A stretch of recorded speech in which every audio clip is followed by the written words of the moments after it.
सरो अंकिया मोनिका तो क्या कोक खाना नहीं दे ना हाँ पोया से जगमनी खबर पोया से जगमनी हिंदी में सके जो तो बुझने ना बोले ना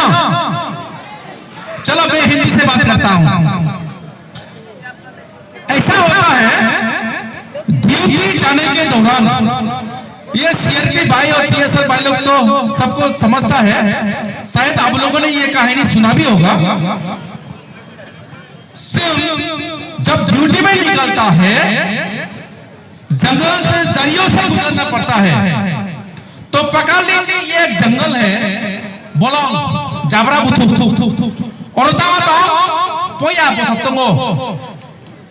पोया बोथप्तंगो पोया बोथमसिम चाहिन wanji kokbai bola tahin bola हिंगाई एक लकड़ी काटने वाला और कुरानी लेके जा रहा था तो जाते जाते वो बोला है देखा है वहां पे तो बोला क्या करता है काटता है ना ढंग करता है हिंगे बहुत चिखा हिंगे छापले हिंगे बोखाई हिंदी को मैया हिंदी को कोई नहीं बताए वो बस का थका इंग्लिश छोड़ माले था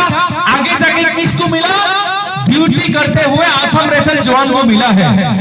तो वो जाके उसको तो हिंदी नहीं आता है तो वो जाके बोला है भैया भैया साहबजी साहबजी साथ साथ उधर में बोला है जो तू क्या बोला है क्या बोला है बोला है तो बोला है क्या बोला है मतलब तमसे मुता मुझे सका तासा ही तो हम लोग खाई बोला है हिंगे बा बुझिया हिंगे वो खाई बोला है सला तू बोला है करता है तो कौन है बोला है क्या बोला है चलो जाके देखता हूं ही नहीं वो बोलो नो एरिया के जीप पे ऐसे दिलो जकाए ले हे ऐसे अरे भैया हां बोला है हे सिंबो आ रही तो सब ले बुझिया ला खाई हिंगे आनी वाला तब सोफे कला ए नो बसंगी बरो चिने